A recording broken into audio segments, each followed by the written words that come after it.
मैं एक अगला सवाल आपसे पूछना चाहता हूँ सर, डायरेक्ट सेलिंग इंडस्ट्री के बारे में। Being into direct selling industry from the last so many years, आपका क्या ओवरव्यू है? क्योंकि मुझे ऐसा लगता है कि यू कैन विन जितनी उन लोगों ने पढ़ी होगी जो direct selling, network marketing industry का हिस्सा है, मल्टी लेवल मार्केटिंग का हिस्सा है, वो किताब किसी और ने इतनी नहीं पढ़ी होगी। और शायद बहुत सारे लड़के लड़कियां ऐसे भी हैं जो वो किताब पढ़ के डायरेक्ट सेलिंग में अपना भविष्य बनाते हैं। आपका ओवरव्यू क्या है इस पूरी की पूरी इंडस्ट्री के ऊपर, और आप कैसे इस इंडस्ट्री का भविष्य देखते हैं अगले 10-15 साल में?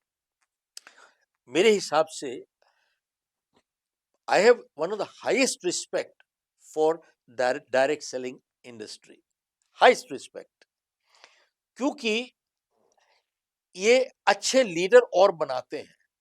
एंड नॉट ओनली दैट, ये आगे जो कर रहे हैं एंटरप्रेन्योरशिप सिखा रहे हैं, इट इज लीडरशिप। और आप देखें, एक अच्छा लीडर और आगे लीडर और बनाता है, बिल्कुल।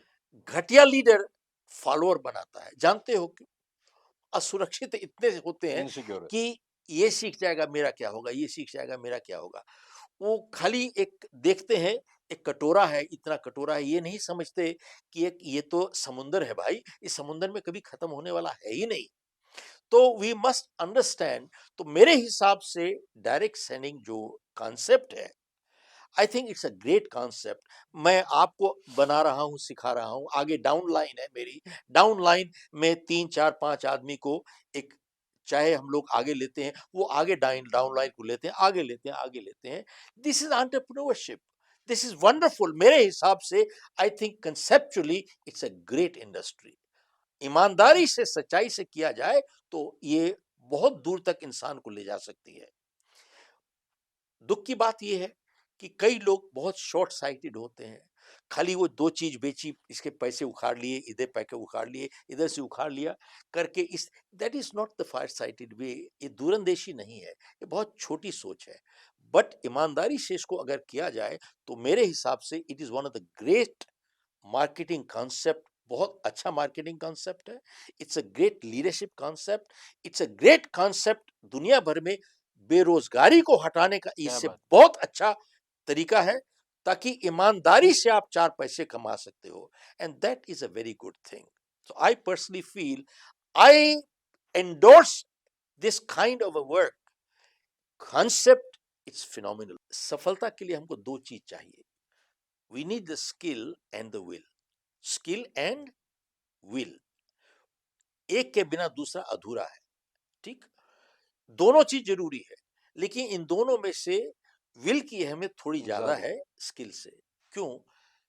चैंपियन बॉक्सर जब गिर गया था वहां पे, and the referee was counting him out, at that time वो कहता है, उस time it was not my skill जिसने मुझे उठाया। What skill, he already skill ने तो बीट, गिरा दिया। गिरा दिया।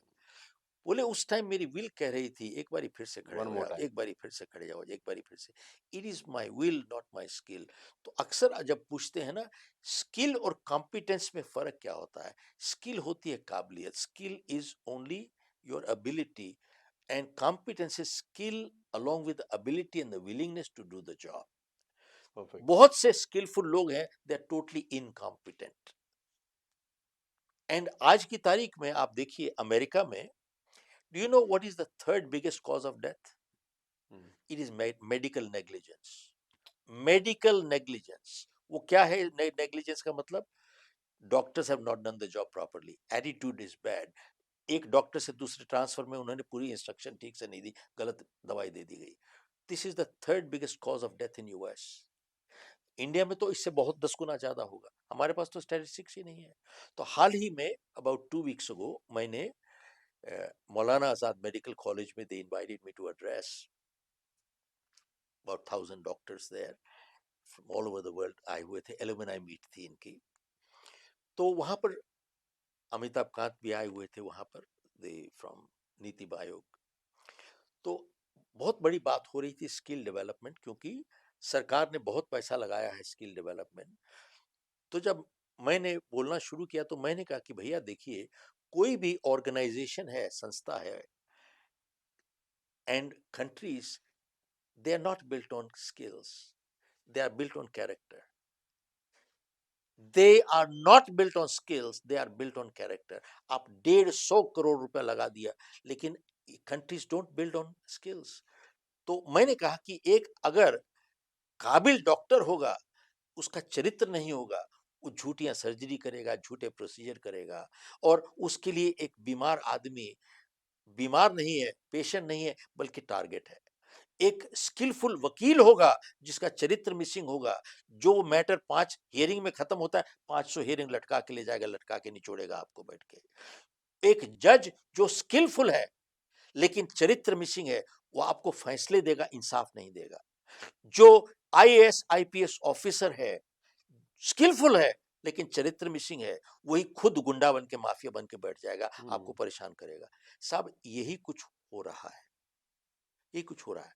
तो अगर एक कोई संदेश किसी को ले जाना है हमको, तो we have to make sure character building is crucial, More that is important.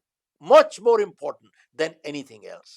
I would prefer to go to the second most qualified surgeon in town who has character than go to the most qualified surgeon who lacks Too good. character. Too good. Too good. Too good. So this is a very crucial